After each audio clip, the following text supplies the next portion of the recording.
It's the 15th of March, 44 BC, in Rome. The most powerful man in the Roman Republic, the dictator Julius Caesar, walks through the doors of the Curia of Pompey, the temporary gathering point for the Roman Senate's meetings. The usual venue, the Roman Forum, a kilometre to the southeast, is undergoing renovations to build a new Senate house in Caesar's name, and is unavailable. The Curia, meaning meeting place in Latin, is located at the eastern point of a large open courtyard known as the Portico of Pompey. Compared to the Forum, it's rather secluded. It has no direct access to the side streets of Rome, and the only exits lead directly onto the Portico. Today, this area is occupied by a large group of armed gladiators, who are loitering near the Curia entrance, trying to stay inconspicuous. Inside the Curia, senators are nervously milling about. They watch as Caesar takes a seat on his golden ceremonial chair at the front of the room. Caesar's right-hand man and closest ally, his co-consul Mark Antony, who had been with him before he entered, is nowhere to be seen. Unbeknownst to him, Antony is nearby, just outside, but he's being distracted by another senator. Caesar is alone. Across the room, a man rises from the benches and starts walking towards him.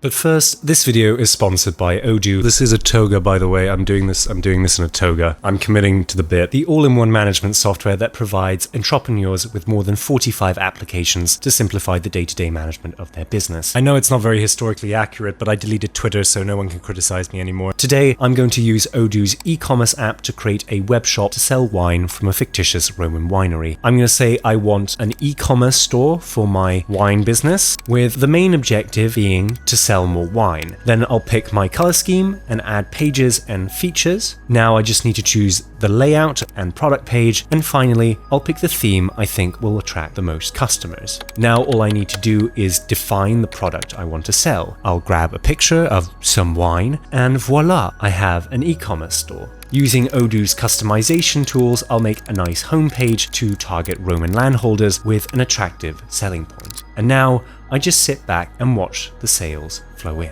Launch your e-commerce for free with Odoo's 1 app free offer, which includes unlimited hosting and support and a custom domain name for 1 year by clicking on my link in the description below or pinned comment. But that's all, let's get back into the assassination.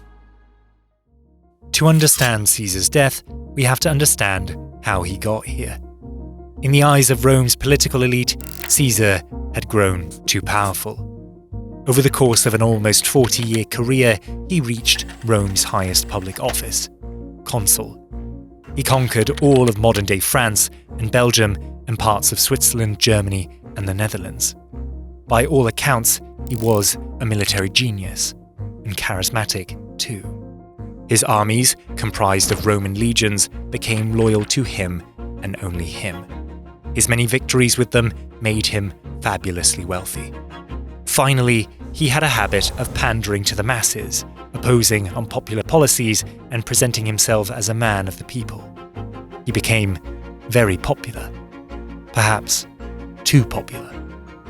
In 49 BC, fearing Caesar was becoming larger than Rome, the Senate, alongside his chief rival, Pompey the Great, moved against him. They attempted to recall him from his campaign in Gaul and strip him of his military command, a command which gave him legal immunity under Roman law. Sensing that his enemies wished to prosecute him and curb his power on his return to the city, Caesar made a fateful decision. With a legion of soldiers in tow, he crossed the Rubicon River in northern Italy. The river marked the border between the Roman heartland and its other provinces, and by Roman law, all returning generals had to disband their armies and lay down their arms before crossing it, as to avoid internal conflicts. By deliberately ignoring this, Caesar started a civil war, one that would last 4 years and span the entire republic. In March of 45 BC, he would win that civil war, having defeated Pompey the Great, the only man that could rival him in influence and wealth. This made him the undisputed most powerful man in Rome. The Senate, an institution that once sought to reduce his power and influence, elected him to the consulship a further 3 times. And finally, in February of 44 BC, granted him the title of dictator for life. For a time before the foundation of the Roman Republic, Rome had been ruled by kings. Tyrannical, cruel kings. When the last monarch, Tarquin the Proud, was overthrown around 509 BC, the Roman people, particularly the conservative aristocracy that would end up forming most of the Senate, vowed that no king should rule Rome again. It now seemed that Caesar fancied himself a king. He began wearing opulent royal garbs and constructing statues of himself in public. His allies called for extravagant celebrations in his honor and proposed and later succeeded in changing the month of Quintilis, the month he was born, to Julius. He installed in the Senate a golden chair designed specifically for him, the chair upon which he sits today. Caesar had grown too powerful, and he was flaunting it. He threatened the continued existence of the Republic. If defeating him on the battlefield was impossible, his foes would have to find another way to bring him down. The men who conspired to kill Caesar, a group of about 60, are diverse in their backgrounds. A few are former allies who felt their loyalty to him had not been sufficiently rewarded. Some are remnants of the Pompeian faction, the group that fought Caesar during the Civil War under Pompey the Great, a group he, perhaps foolishly, pardoned. A handful simply oppose his accumulation of power out of principle, fearing he would destroy the state's republican values. Most, however, are members of the conservative aristocracy, who profit greatly from Rome's republican form of government as they monopolize the Senate and thus oppose Caesar's centralization of power. These men have been meeting in secret for months to hatch a plan to kill him. They considered assassinating him in public on a street in Rome known as the Via Sacra. This was probably abandoned because the venue was too public. Any ally of Caesar's, if they were nearby, could simply intervene. Caesar had no bodyguards on payroll while in the city, but he was known to surround himself with some particularly intimidating friends to compensate. Another questionable idea was flinging him from a bridge and placing a number of armed men below it to ensure the fall would be fatal. They also considered striking while he was at a gladiator show, as they could hide the assassins in plain sight, posing as gladiators. Ultimately, though, a Senate session on the 15th of March was selected to be the best time to strike. Soon after this date, Caesar would be outside of the city on a military campaign to defeat the Dacians and the Parthian Empire to Rome's east, making it far more difficult for them to reach him and allowing him to accumulate even more glory, prestige, and power. Choosing a Senate meeting made sense, too. All those present were sure to be unarmed, as it was generally prohibited to bring weapons into the Senate House, making resistance unlikely. Most of the Senate were indeed loyal to Caesar, but even his closest allies would think twice to spring to his defense when faced with a blade. Additionally, in a closed Senate meeting, Caesar could be dealt with more subtly, away from the prying eyes and ears of the public and Caesar's informal protection. So, on the day of the 15th, daggers are secretly brought into the Curia of Pompey in wooden boxes usually used to carry writing tablets for record-keeping. Before Caesar's arrival, members of the conspiracy retrieve the blades and conceal them underneath their togas. Outside the building, the conspirators deploy a group of armed gladiators to cover the Curia's exits, ensuring that Caesar won't get far should he try to escape. They are owned by the senator Decimus Brutus, a man that Caesar considers to be a close friend and ally, a man named second in his will, a man that Caesar trusts. Caesar would not question the presence of the gladiators, knowing them to be Decimuses. Finally, when Caesar arrives with his co-consul Mark Antony, a senator by the name of Gaius Trebonius pulls him aside and begins to speak with him. Antony is a big, brawny man, and his loyalty to Caesar is without question. The conspiracy thought it wise to take him out of the equation and ensure he did not intervene in Caesar's defense.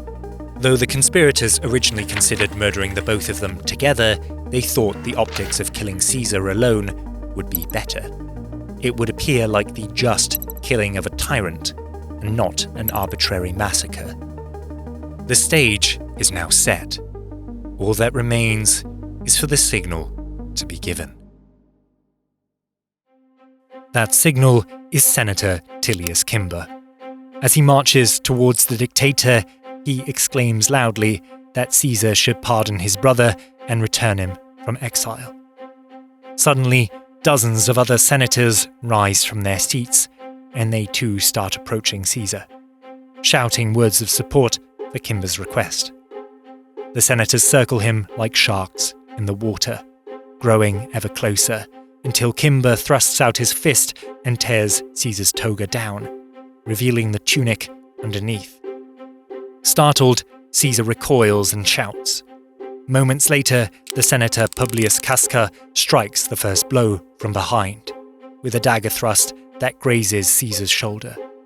He rises in shock, twirls around, and allegedly stabs Casca with a pen in retaliation. But alas, the pen is not mightier than the sword. In seconds, Caesar becomes enveloped by a shroud of togas and collapses under a hail of daggers. Two Caesar loyalists try to break through to defend him, but they are pushed back. Marcus Brutus, a leading conspirator and former Pompeian, stabs Caesar in the groin amid the frenzy. A truly humiliating blow. After inflicting 23 stab wounds, the crowd of assassins stand back and admire their work. The would-be king, the tyrant, is dead.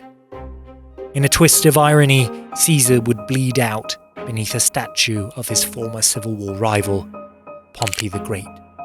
A statue he had refused to tear down. Caesar should have seen it coming. According to classical sources, a month before his demise in February of 44 BC, he visited a fortune teller by the name of Spurina. He brought to her an animal to be sacrificed, and it is said that on the altar she could not find its heart in its chest cavity. Seeing this as a bad omen, she warned Caesar his life was in danger.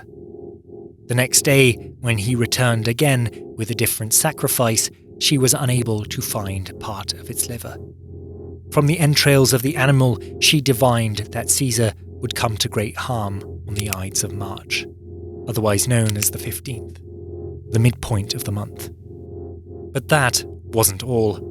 The Roman historian Plutarch tells us that on the day before the 15th, Caesar and a fellow senator began discussing the best way to die, to which Caesar responded, quote, "A death which is unexpected."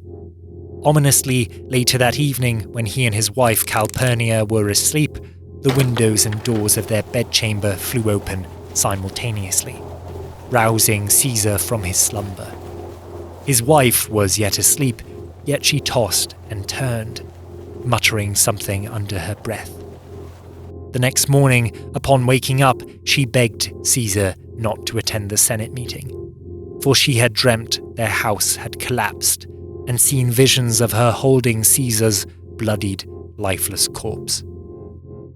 Caesar was, by Roman standards, not particularly superstitious, but the mounting signs were enough to put even him at unease. To be sure, he summoned his own seers and had them conduct sacrificial rituals. All of them yielded bad omens. That was enough for him to postpone the Senate meeting, resolving not to attend. So why in the end did he end up going? Well, his old friend, Decimus Brutus convinced him on the morning of the Senate meeting to ignore the omens and attend anyway. He appealed to Caesar's ego. Would it not appear improper and above all ridiculous or cowardly if Caesar did not show his face at a session he summoned merely on the grounds of superstition? What would that sort of behaviour do to his reputation? So he went, and on his way to the Curia of Pompey, he was stopped by a man on the street. The man handed him a scroll and urged him to read it immediately, claiming it concerned him. Reports tell us that this scroll supposedly contained details of the plot against him. For one reason or another, Caesar did not read it, and walked directly into the lion's den. Caesar's death would lead to a power vacuum and civil war that determined the fate of the Republic. Caesar's adoptive son, Octavian, and his former consul, Mark Antony, would form an alliance with one of Caesar's most trusted generals, Marcus Lepidus. Together they would hunt down the men that murdered Caesar and crush all who opposed their rule, leading ultimately to the fall of the Republic and the rise of a hereditary monarchy under the Roman Empire. Octavian would become emperor, and he would not make his father's mistakes. Caesar pardoned many of his enemies, even promoted them and gave them honours. Where others would have destroyed every trace of Pompey, Caesar elected to keep his statues up as a show of grace. His mercy might have killed him, and it might mean that the last thing that Caesar ever saw while he was dying in a pool of his own blood was a statue of Pompey, staring down at him mockingly. Caesar treated his foes too kindly and flaunted his power too brazenly, making him a man that people hated, not necessarily a man that they feared. In the words of the historian John Balston, if an authoritarian government was to be established successfully in the Republic's place, it must not be, like Caesar's, an inconsiderate, careless and frank authoritarianism. It must wear a republican mask, however false.